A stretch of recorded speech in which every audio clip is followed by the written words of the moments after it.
Good evening. How about good afternoon? Welcome to the second talk of our Journey to the Sun talk series. For those of you that joined us last year for the Journey to the Eclipse series, we're following a similar format, but did I lose it? Hold on. There we go. So this month, we have a great talk.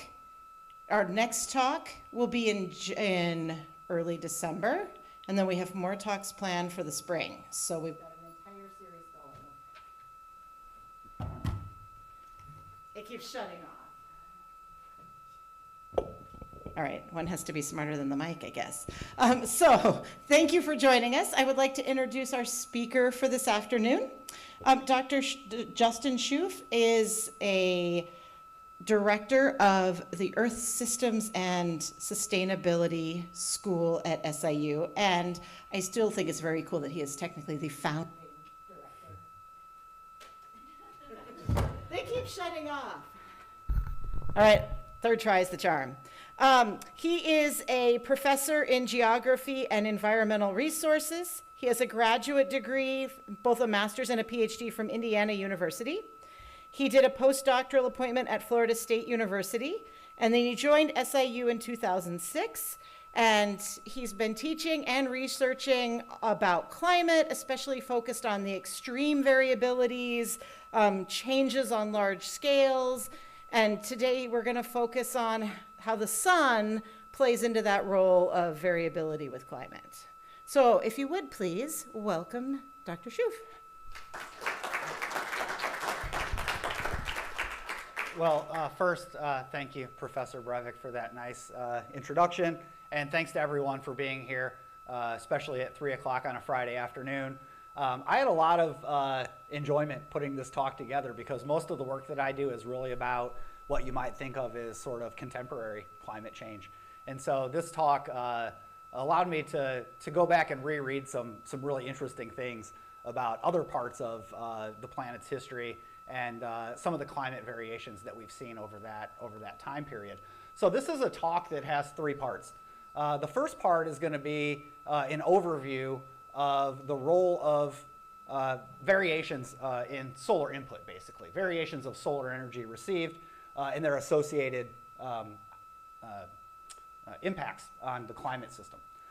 During the second part of the talk, I'm gonna talk specifically about a couple of really interesting cases where if we took what we would expect just based on what the sun provides, we would be really wrong about the resulting climate outcomes. And so the two things that I'm going to talk about are something called the faint young sun paradox, and I'm also going to talk about some variations in climate that we see at what we call orbital timescales, and I'll talk about what that means in a few minutes. And then I'm going to finish by talking about the role of solar variability and recent climate variability and recent change. So when we think about current concern about the environment and concern about anthropogenic climate change, what's the role of the sun relative to those types of concerns? So I'm going to start with a big statement that the differences between day and night and summer and winter are among the largest climate variations that any of us ever experience. We don't tend to think about them that way because they're just part of our daily lives. But of course, these are directly related to input that we get from the sun. And so very simply, most of you already are very well aware of this, but of course, the daily rotation of the Earth on its axis, which takes about 24 hours, gives us our day and night, of course, because only one side of planet Earth can be exposed to the sun at any time. So if you're in space looking at the Earth, you see it presented as a disk, right? And so the sun's radiation is only received by half of the Earth at any time. So it's basically a circle of illumination, you could call it. But this is the half of the Earth that's getting light at any given time. And as the Earth goes through its daily rotation, as you can see, the geographic locations receiving light change. Okay? So nothing very complicated here. What this means is that at any location and at any time of year, we have a very predictable cycle of how much solar energy is received at the top of the atmosphere. So this is a figure from the Institute of Physics. And basically, this is something you might see in a typical website where they're considering solar output for energy production. right? And so basically what they're trying to show here is, yeah, whether it's the winter or whether it's the summer, there's a very smooth, typical cycle of solar radiation received at the top of the atmosphere. We can count on that. Now, of course, clouds come into play. Clouds could lessen the amounts at any given time of day. But one of the things that you can see here is that, whether it's winter or summer, we have a time of day where there's a peak in solar energy received. Obviously, there's less in the morning, less in the evening. And importantly, as we show here, the difference between winter and summer is largely a difference between the length of the day and how high the sun is oriented in the sky.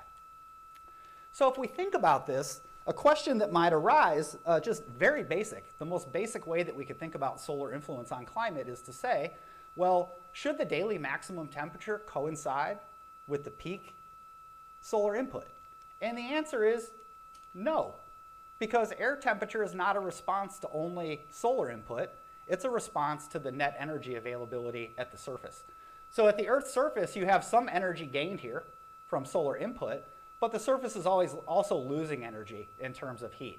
And the temperature of the air above the surface increases if you have more energy arriving than leaving, and it decreases if you have more energy leaving than arriving. So you can see here this red area is the time of day in which the absorbed solar energy exceeds the heat that the surface is losing. Okay? When that happens, the temperature is going to increase. The blue areas are when the surface is actually losing more energy than it's gaining, and that happens pretty much any time that the sun is not out, right? So all night long, the surface is losing energy without any solar input. And so what we see here is that the daily maximum temperature happens a few hours after the solar maximum, because the surface itself is heating up throughout the day, and they don't switch over again until the late afternoon when the temperatures start to drop again. Similarly, the minimum daily temperature is going to occur sometime really right around sunrise. Why is that? Well, because we've gone the longest amount of time losing energy without any energy being added to the system. So even in the simplest case of the daily cycle, we see a response in the climate system that's different than what we would expect based on solar considerations alone. Another cycle that you're very familiar with is the seasonal cycle. And again, I probably don't have to tell this crowd that the seasonal cycle is caused by the tilt of the Earth's axis, so that during northern hemisphere winter, we're tilted away from the sun. During northern hemisphere summer, we're tilted toward the sun. And again, we can ask the question, should we expect that our annual temperature maxima should correspond to the summer solstice? And the answer again is no. It doesn't work that way. And the reason that it doesn't is because the Earth is 70% water. And water and land respond differently to solar input. And so there's this kind of lag of the maximum again. And so what I've done here is I downloaded the daily temperature normal. So this is the average of the daily max and min. And this is for Carbondale. This is for the Southern Illinois Airport, which is just between Carbondale and Murfreesboro off of 13. And what I've done here is I've put in vertical lines that show the spring equinox, the summer solstice, the autumn equinox, and the winter solstice. And so when you see those overlaid with the temperature normals, what you can see is that the maximum temperature in the summer actually occurs about a month after the summer solstice. And similarly, the minimum temperature in the winter occurs sometime in late January or maybe early February, which is, again, about a month after the December solstice, which is the time when we have the minimum solar input. So again, just on these two very simple cycles that we're used to, you get a climate response that is maybe not what you would expect if you were only considering solar input. So nobody's saying that the sun isn't important here.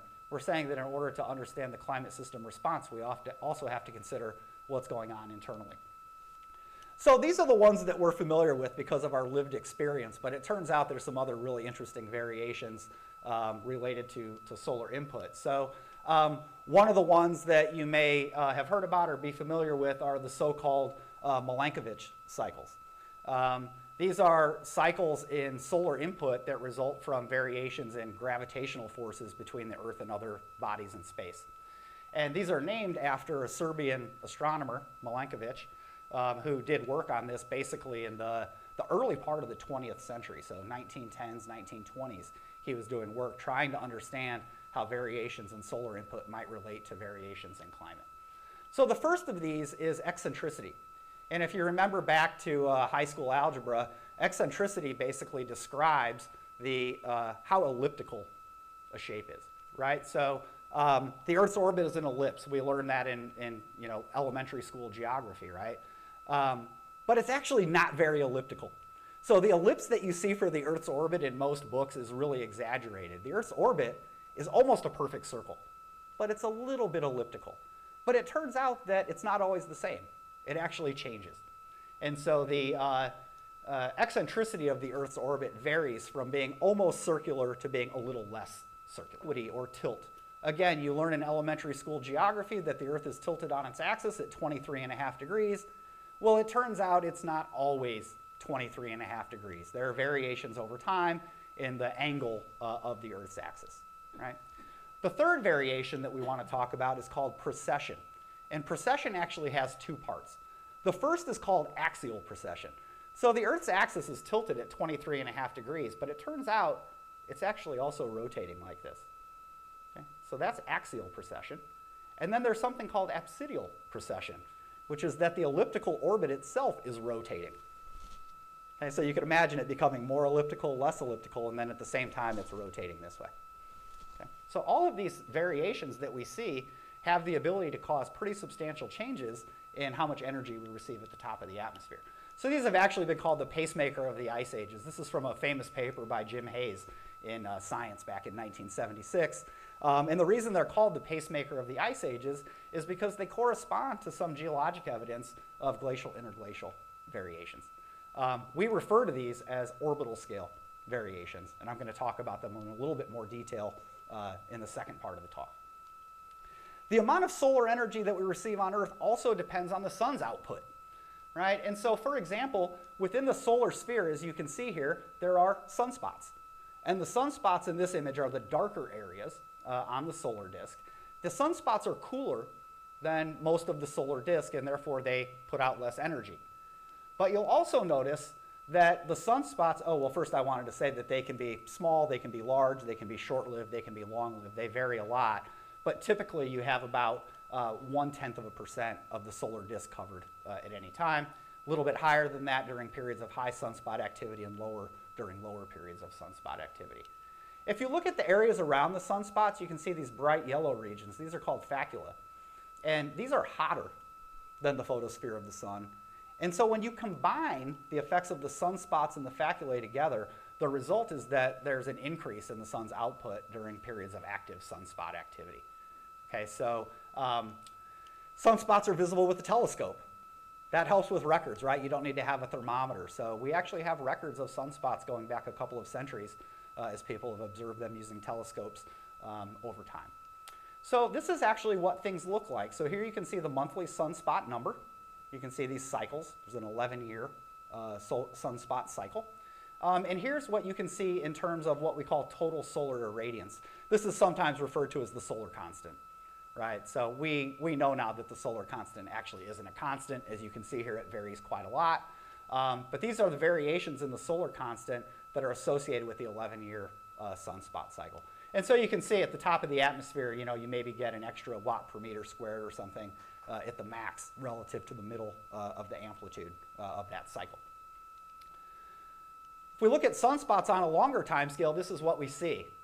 So we have the 11-year cycle that's pretty clear. By the way, you might also hear of a 22-year sunspot cycle. That's because consecutive 11-year cycles have reverse polarity. So you sometimes hear 22 years, sometimes you hear 11. That's the reason. So you can see when you look at this is that there does appear to be a trend maybe toward a little bit more sunspot activity during the maximums. But you can very clearly see the cycle that's pretty predictable. But you can also see things like this. So the Maunder minimum was a period back from the middle part of the 1600s to the middle part of the 1700s where there were essentially no sunspots for about 100 years. Really unusual.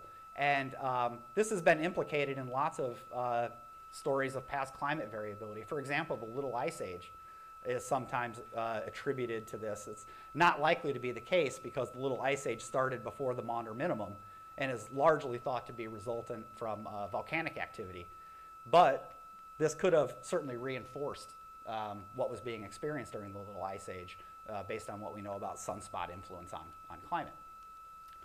In addition to the variations we've described so far, stars like our sun also go through a life cycle that's relevant for thinking about how climate on the Earth is impacted. So this is from a paper by Rebus 2010, and this is showing the luminosity, just focus on the solid line, of our sun. And you can see that basically the sun currently emits a lot more than it used to, but a lot less than it will in the future. So you can see, maybe go forward about 5 billion years or so, and we'll be at the start of our red giant phase. Okay, so we've seen some pretty strong evidence so far that variations in solar energy received are a strong influence on climate. But I want to talk a little bit more now about some orbital scale climate change. So first, the faint young sun paradox. So I just showed you this figure. And what this figure shows is that when the Earth was young, so think about, we're about 4.5 billion years old. So back in this area, notice that the luminosity of the sun was a lot lower than it is today. And in fact, a lot of estimates put it at about 75% of current luminosity. So if you take the contemporary climate and you reduce the solar constant by 25%, the Earth's going to be frozen, right? That causes a lot of problems. So the paradox comes in here because we would expect that level of solar energy to be associated with a totally frozen Earth, right? What we might think of as snowball Earth. But we also know that during the first 2 billion years or so of Earth's existence, when the luminosity was lower, we have evidence for liquid water.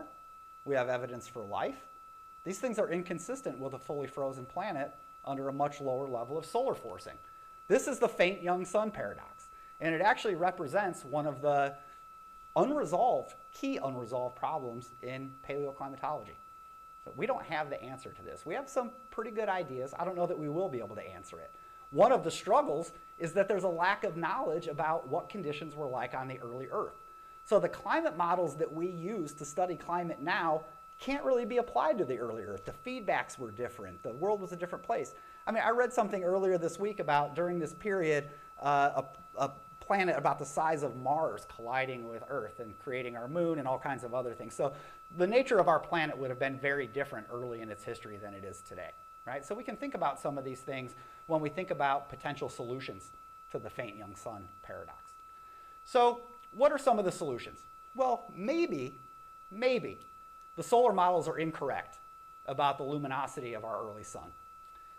This review paper by Fuellner in 2012 said that the steady increase in solar luminosity with time is a fundamental corollary of the physical equations governing the structure of and energy conversion within stars.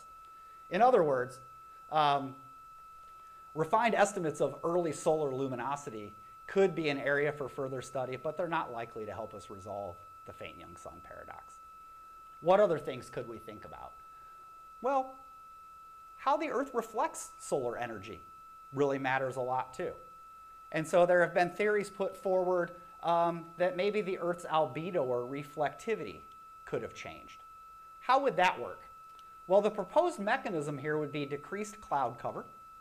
And if you decrease cloud cover, you would have a less reflective planet, and that would be a warmer planet. So it kind of looks like this. The idea is, on the one hand, you could have a cloudy, cooler Earth, right? This Earth has a much higher reflectivity. Or you could have a clearer Earth that is considerably warmer. This actually brings up an important fundamental point about our climate system. A lot of people have trouble thinking about whether our system would be warmer or colder if we had no clouds. Okay? This tells you, clear skies lead to a warmer Earth, cloudy skies lead to a cooler Earth. The reason for that is that the Earth's response to clouds depends on their altitude, their optical thickness, and other things. So low clouds tend to make the Earth cooler. High clouds tend to make the Earth warmer, right? They kind of act as greenhouse gases almost. So the idea here would be that if you increased the amount of low cloud and had an Earth that looked more like this, you would increase the albedo. However, even if we removed all of the low clouds, that is the primary reflectors, it would provide less than half of the change that we think that we would need to explain the faint young sun paradox. So changes in the Earth's albedo are probably not the answer here either. The third possibility is that the early atmosphere of the Earth was characterized by much higher greenhouse gas concentrations than previously thought. So, if we had higher levels of greenhouse gases, that could potentially keep the Earth warmer despite lower solar luminosity. So I'm sure everybody here knows this, but greenhouse gases are those gases in our atmosphere that allow solar energy to come through. They don't allow terrestrial energy to leave. Okay? And so this is a natural part of our atmosphere. It was here long before humans were. What we hear about now in terms of the greenhouse effect is really the enhanced greenhouse effect, right? The addition of greenhouse gases from human activities that are kind of making the greenhouse effect stronger than it would be without us here. So higher greenhouse gas concentrations could have provided a warmer planet even with lower luminosity. It was actually Carl Sagan in the early 70s who wrote a key paper on this. He actually proposed that we could have a strong ammonia greenhouse effect. As we learned a little bit more, this has been discounted because ammonia is subject to dissociation from UV radiation, and it will also be washed out through precipitation processes. So ammonia is not likely to be the answer here. It turns out that methane and carbon dioxide are much better candidates. A possible solution to the faint young sun paradox is chemical weathering of rock. And this won't surprise the geologists in the room. So the idea here is that rainwater is always slightly acidic. Right? Even in the modern world, right, we have slightly acidic rainwater, and that's because the rainwater combines with atmospheric CO2 to produce carbonic acid. The carbonic acid then interacts with silicate rocks and produces various dissolved ions. Those dissolved ions are carried to the ocean, where they can be taken up by plankton and other critters.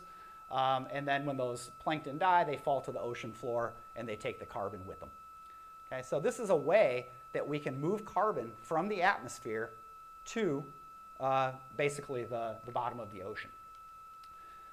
In the current climate, this process moves about 1/4 of a petagram of carbon per year. Now that's a lot of carbon in some senses. In some other senses, it's not really very much at all. I mean, it's less than 1,000th of what's in the atmosphere, right? So we're not really removing that much. But remember, we're talking about geologic timescales here. So over these very long geologic timescales, even if the annual flux is only 1/4 of a petagram, we're talking about hundreds of millions to billions of years. So there's a lot of carbon to be moved through these processes. Interestingly, chemical weathering is also climate dependent, which makes it a great candidate for the faint young sun paradox. As the world warmed, chemical weathering should increase. And as chemical weathering increases, you actually draw down atmospheric CO2. So in some ways, it works like a thermostat. In other words, with a faint young sun, weathering would be limited, leaving the atmosphere with higher levels of CO2. As the sun brightened, raising the temperature, weathering would increase, drawing down atmospheric CO2 and helping to keep the world's climate stable as the sun became more luminous. Now we know that this thermostat mechanism broke probably more than once and led to what we think about as snowball Earth conditions, an entire planet covered with snow and ice. That really could only be broken probably by periods of high volcanic activity that would remove more carbon from rock. So that's the faint young sun paradox. We don't really know the answer yet, but carbon dioxide or methane, carbon-bearing gases in our atmosphere, appear to play some role in this. The second thing I want to talk about in terms of kind of unexpected responses is orbital scale climate change. And so what we're looking at here is a measure of global ice volume. And this is actually derived from sediments, from ocean sediments, using oxygen isotopes. And so I won't go into the details of that, but basically the bottom of this is where we have more ice. So this is the last glacial maximum, about 20,000 years ago. And this is us coming out of the last glacial maximum to the current interglacial. And what you can see when you look at this data is that ice builds up over a long period of time. So here, for example, this is all ice building. And then you have this really fast termination, right, where we come out of ice ages much quicker than we go into them. right? The other thing that you notice here is that there's about 100,000 years between these interglacial periods. So basically you have icy periods where the ice builds up, and then it's punctuated by a short interglacial, and then the ice builds up again, short interglacial, ice builds up again. This is what we see in the data. Now, another way that we look at data over these time scales, so this is 500,000 years, right? By the time we look at this over longer time scales, well, let me just give an example here. This is from ice cores. So in places like Greenland and Antarctica, where we have very deep ice, we can take cores of the ice. The air bubbles that are trapped in the ice reflect the concentrations of the atmosphere at the time that the bubbles formed. So this is what you see when you look at carbon dioxide in those cores. This is what you see when you look at methane. And what you can see is that the pattern is actually quite similar. You have CO2 dropping as ice grows, and then when the ice stops growing and starts melting, you have this huge increase in CO2. So between glacial and interglacial periods, we have a difference in atmospheric CO2 of about 90 parts per million. That's really substantial. That suggests to us at the outset that carbon could be playing a large role in the climate variations that we see between glacial and interglacial times. So we talked about some of these long-term orbital variations, the Milankovitch cycles, but we didn't talk about their climate influences. And so here they are. First, eccentricity. The primary variation for eccentricity, again, how elliptical our orbit is, the primary variability is at about 100,000 years. So each one of these peaks is 100,000 years separating them. If we have low eccentricity, the Earth's orbit is almost a circle. And what that means is that as the Earth goes through its revolution around the sun, you don't get a lot of variability in the amount of energy that we receive. In other words, the amount that we receive at the far past position is almost the same as what we receive at the close past position, right? Because they're not very different from one another. If the eccentricity is higher, on the other hand, then you have larger variations in the amount of solar radiation that reaches the Earth throughout one revolution around the sun. The second variation that we see here is obliquity or tilt. And I'll point out here that the Earth's axis is currently at about 23.5, but it varies between about 22 and maybe 24.5 or something like that. And the primary timescale of variability for the Earth's axial tilt is 41,000 years. And so each one of these represents a 41,000 year cycle in obliquity. So if you have low obliquity, it means that you don't have as large of a seasonal cycle in the polar regions. Think about the polar regions today. The 23.5 degree tilt means that if you're at the North Pole, you get a lot of darkness followed by a lot of light. As the Earth's tilt increases, that actually increases the strength of the seasonal cycle at those high latitude locations. So high obliquity, so if we're toward the upper end of that, then you're going to have a larger high latitude seasonal cycle. The final thing that we should talk about is precession. And precession has those two pieces, right? I talked about axial precession and apsidial precession. Those actually combine together to produce a 23,000 year cycle that you can see here. But the really cool thing about it is that this 23-year cycle is modulated by eccentricity. So when eccentricity is large, the variations from precession are large. When eccentricity is small, the variations from precession are small. So it kind of provides the envelope, if you will, for the variations in eccentricity. So precession impacts solar receipt across latitudes, but it's important to note that it has opposite hemispheric effects. So currently, our closest position to the sun, what we would call the perihelion, right, in our annual revolution, occurs in early January.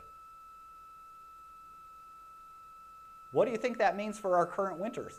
We're closest to the sun in January, right? They're going to be relatively mild because of that. If, on the other hand, we were furthest from the sun in January, then those would lead to colder winters, right, for the northern hemisphere. So our current close past position being in January makes the northern hemisphere warmer than it would be otherwise, but it also makes the southern hemisphere summer warmer because of the difference in the seasons between the two hemispheres. Okay, so if we think about these effects combined, one of the things that we can see is that these orbital variations can be very, very large. And it turns out that we really want to look at is the summer, and we want to look at high latitudes. The reason for that is that ice sheets tend to form at the high latitudes, and the summer tends to provide the strongest melting, which is the controlling factor. The winters are cold enough. The question is whether the summers are too warm and allow the ice to melt. So notice what you can see here. The T is for tilt. The P is for precession. And so you can see how the effects vary on solar radiation received in June and in December across different latitudes. And so it's really fascinating to see how large those effects can actually be. So a couple of the major questions that we have. Could it be that the 100,000-year cycles that we see are actually combinations of multiple obliquity cycles, or perhaps combinations of multiple precession cycles? We know there's not that much variation at 100,000 years. Eccentricity has a relatively small effect, aside from modulating the effects of precession. So our ice ages aren't exactly 100,000 years apart. They vary. Sometimes they're 130,000, sometimes they're 115, something like that. There's some variation in them. And that suggests that it could be actually a combination of multiple cycles. Another thing that is still a topic of major study is how large the carbon feedbacks are. Right? So our best available evidence right now suggests that orbital variations actually cause an initial change in ice volume on Earth, and that those changes in ice volume trigger other changes, such as changes in the carbon cycle that actually cause a lot of the change that you see between glacial and interglacial periods. So again, the solar forcing is really key because it's the trigger, but a lot of the response is actually driven by carbon dioxide. So here's a really nice way of looking at this, and this is an interesting graphic. There's a lot here. So the top figure has two axes. The left axis in blue shows the precession cycle at 23,000 years, and the red axis on the right shows the obliquity, so that's your 41,000 year.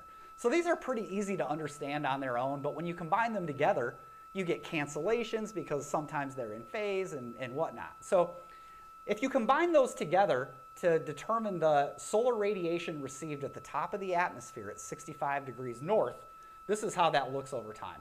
And so this blue line reflects the input from both precession and obliquity. This is the ice volume trace that I showed previously. And you see some really interesting things here. Notice, for example, that maximum ice volume almost always corresponds with a solar minimum. It does here, it does again here, etc. You'll also notice that when we have these major melting events at the end of glacial periods, they're always associated with strongly rising solar radiation. But it's not always exactly clear why we came out of a glaciation here, but not here. Right? So this is, I think, some of the difficulty with some of the things that are still being researched in this area. Okay, so that's the end of part 2. So I've talked to you about two problems, the faint young sun paradox and orbital climate variability.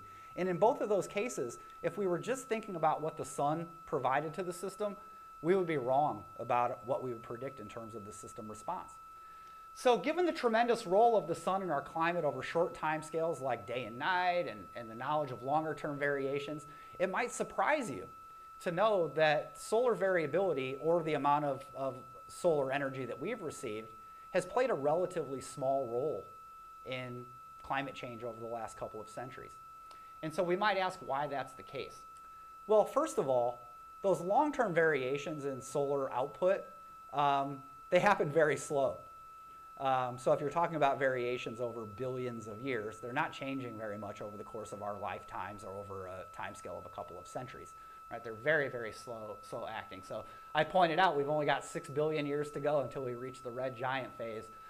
So that means that solar output is going to be relatively stable over the course of our lifetimes. What about sunspots? We know sunspots can cause some short-term variations in climate. So what do we see there? Well, an active period of sunspot activity can increase the total solar irradiance by about 1 watt per meter squared.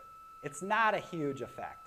And in fact, once you think about how the system responds to that, the climate response should be less than about 1/10 of a degree Celsius. So basically, variations from sunspots get lost in the other variability in the system. For example, the variability in the system from something like ENSO, right, El Nino and La Nina, is orders of magnitude larger than the impact of sunspots.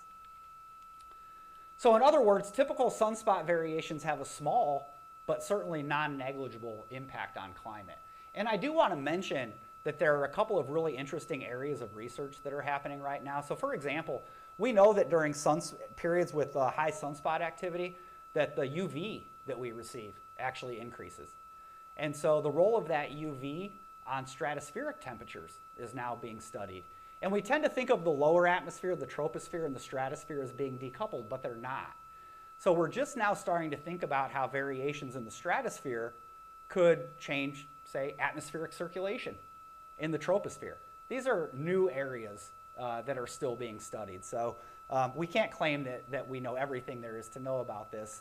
There's obviously still some learning going on. This is a figure that I wanted to show because it kind of ties together the factors that we know have influenced climate since, this goes back to 1750. And so let's start with the things that are positive. And when I say positive here, I'm saying they have positive radiative forcing. That means that they make the Earth warmer.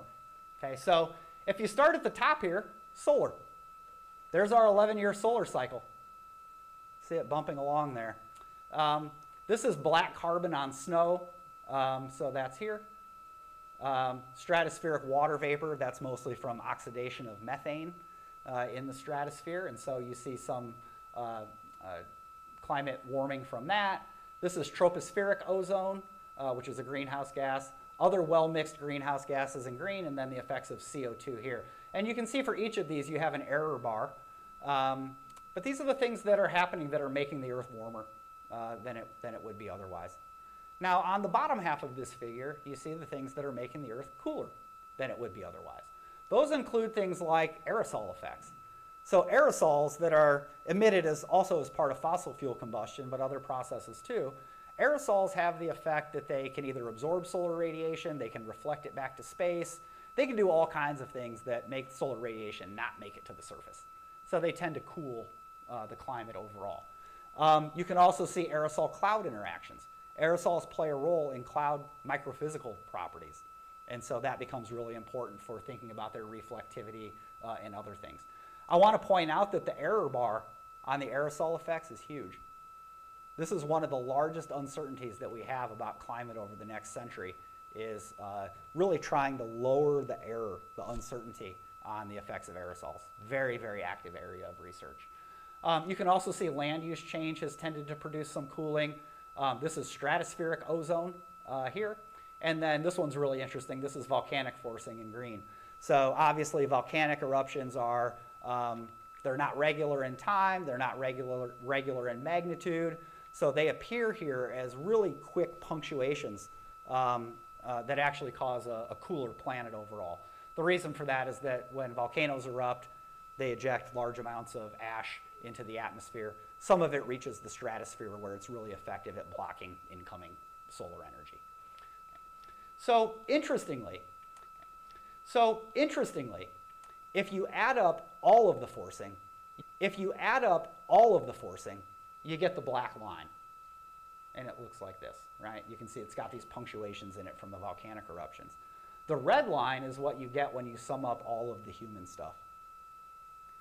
And so when people say that climate change is 100% human, this is really what they're saying, is that if you add up the anthropogenic contributions, they essentially match the total forcing. Okay, I want to finish with a few takeaways. The sun's influence on the Earth's climate is obvious, right? I didn't have to tell anybody coming into this room that we have to consider the sun if we want to think about the Earth's climate. It controls many aspects of our lives, right? The differences between day and night, winter, summer, etc. However, even those simple relationships are complicated by the way that the climate system responds to these inputs. And we see this evident in characteristics like the lag of the daily and seasonal maximum temperature. Lesser known variations in solar energy received relate to things like changes in solar luminosity or sunspots. and also to variations in Earth-Sun geometry. We find several examples in Earth's history where the available geologic evidence disagrees with what we would expect based on solar forcing alone. This strongly suggests that climate system processes like feedbacks are altering the climate response.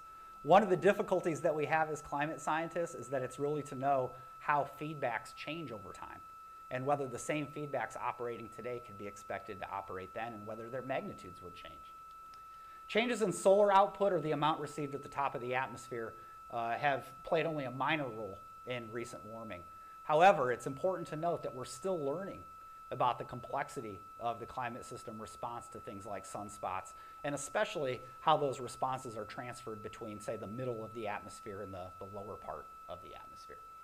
Okay, so I'm going to finish with something that's kind of fun, and it actually takes us back to our solar eclipse, which is that as a climate scientist, I'm very interested in all aspects of weather and climate, and so during the eclipse, I set my weather station to record, instead of like the typical atmospheric scientist recording data at 1 hour intervals, I recorded data at 1 second intervals so that we could look at both solar radiation and the temperature response to the solar eclipse. So here's what the data look like, and I'm going to start by talking about the bottom figure. So you see a yellow line here. This is the beginning of the partial eclipse. This yellow line is the end of the partial eclipse, and the red lines are totality, right? So obviously during totality, the amount of energy that we receive from the sun goes to 0. Okay? And you can see that very, very nicely in this figure. What's going on here? Well, these are clouds. If you were trying to watch the eclipse, you know that all morning we were like pulling our hair out, right? Are we going to see it? Are we not going to see it? All these things, right? So these are the clouds. So without the eclipse and without this cloud cover, this would be a smooth line that kind of goes like this. Right? The daily cycle of solar radiation that we talked about. So in the morning we had some clouds come over and they interrupted that nice smooth pattern. But what I really want to talk about is this part. Right? So basically as soon as the totality began, or as soon as the partial eclipse began, that you can see that as a decrease in the solar energy received.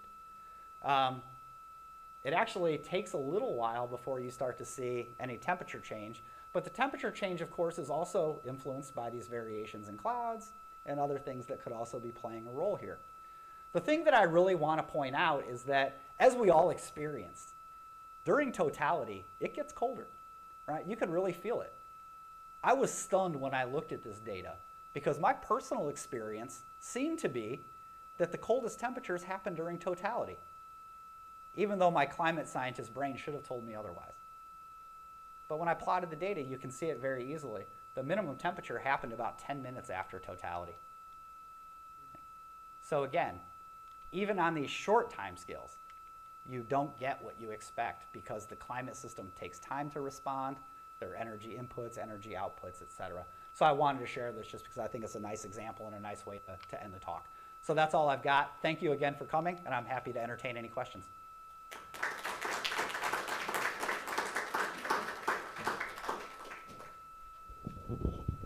All right, I have a working mic. Questions?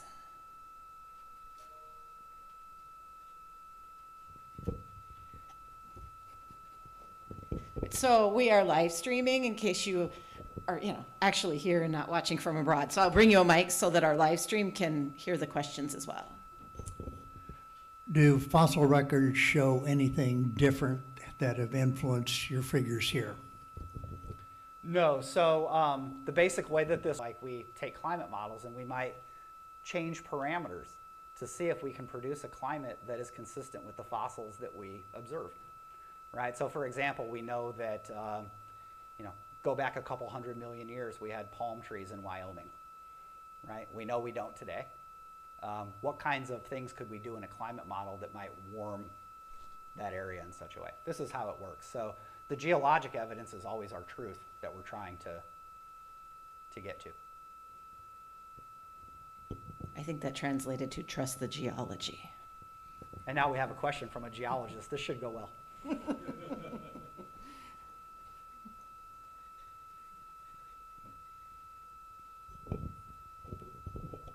Thanks, Justin. I was really intrigued by that graph of all of the present day climate forcings, that cumulative graph, by how strong the magnitude was of the volcanic forcings. Yes. Those like very strong dips and then they go back. Yeah, exactly, in the light green there. Is it possible that a really large volcanic eruption could cool things for long enough to start jarring us out of anthropogenic climate change? Like, could something like that change, like save the day? Or, is that just doomed to be a very temporary, ephemeral sort of thing? I think even the largest eruptions that have been seen in Earth's history, you think about like, yeah, exactly. Well, even larger than that, you think about the Yellowstone caldera or something like that. Even those types of eruptions, the ash is subject to gravitational settling, right? And so anything that's in the troposphere in the lower part of the atmosphere is going to get rained out in a matter of weeks, right? This is why volcanic eruptions, in order to have a climate effect, really have to get ash to the stratosphere where the precipitation isn't happening, and so you're really just settling under the force of gravity.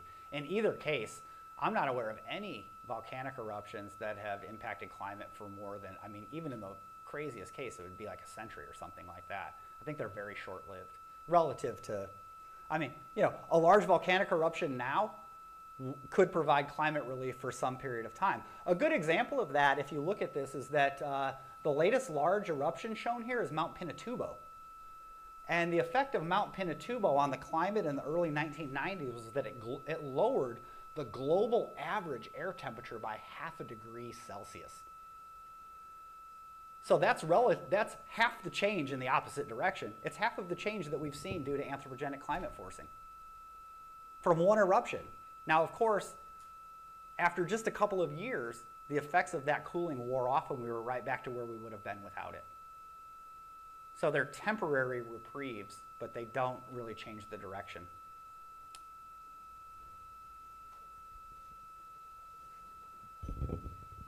What if you did it artificially? Oh, okay. This is a good question. So this gets to the point of geoengineering.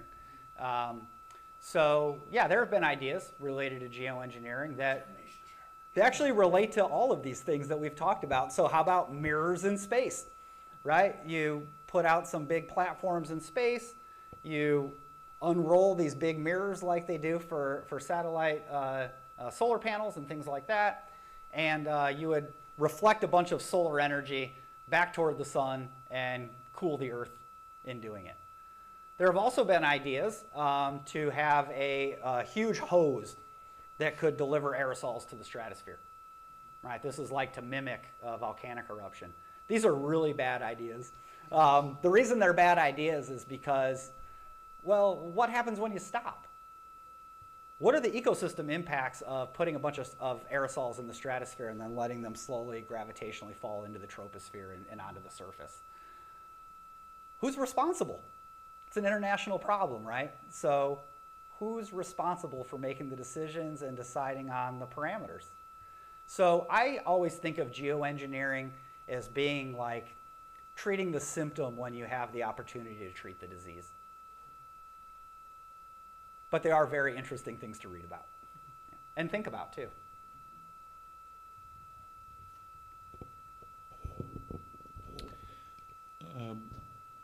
One of the puzzles is that the Milankovitch forcing cycles have been going on for hundreds of millions of years, but the Pleistocene, the last ice ages, only began a couple of million years ago.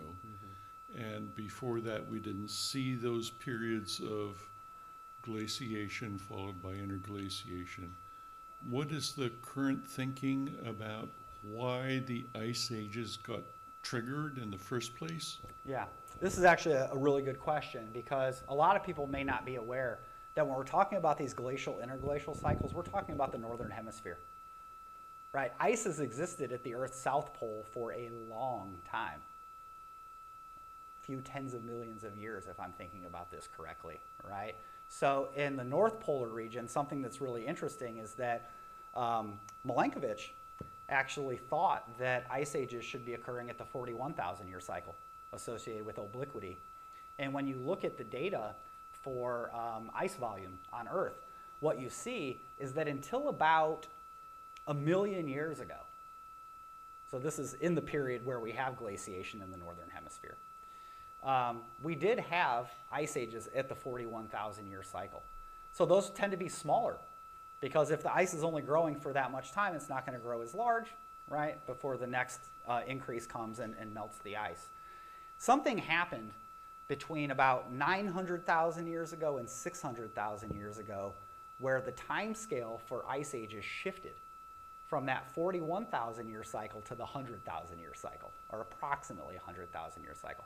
That's pretty mysterious, but it's thought to be associated with threshold behavior. So the Earth is actually cooling on tectonic timescales, right? And so if you think about the Earth cooling and then you think about these subsequent minima, right, then maybe over time those minima become strong enough to start causing glaciation. So there's a lot of work that's been done on why glaciation began in the northern hemisphere so much later. It's thought to be related primarily to those thresholds.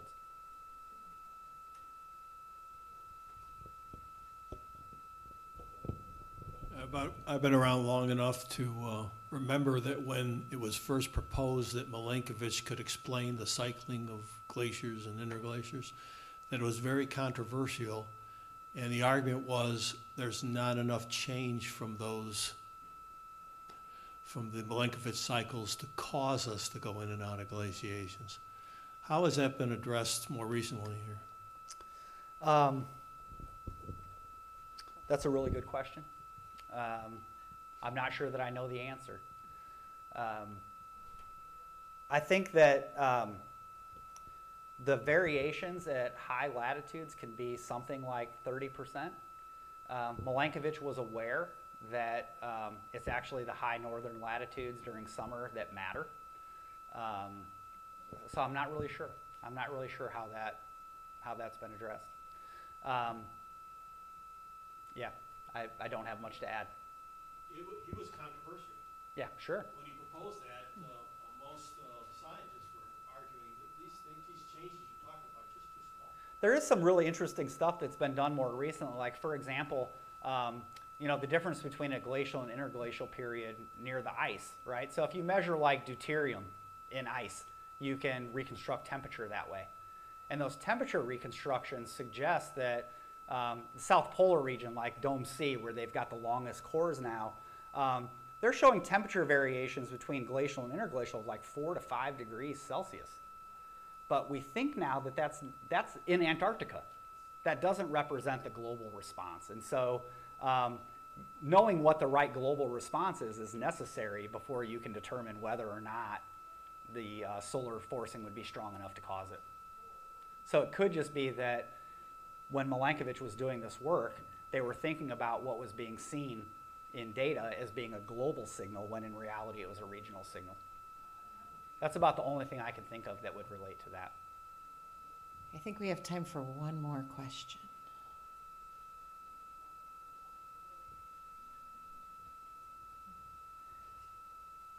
All right, I think we exhausted the audience.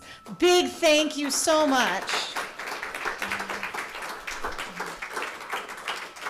I do want to remind everyone, December 6th is our next Journey to the Sun talk, and Dr. Margaret Hill will be talking about the Sun-Earth connection and space weather. So how what's happening on the sun and the particles being ejected impact what's happening here on Earth. So I hope you'll all join us. We'll be in person, or you can live stream it at solarsteam.siu.edu. All right, thank you so much for coming.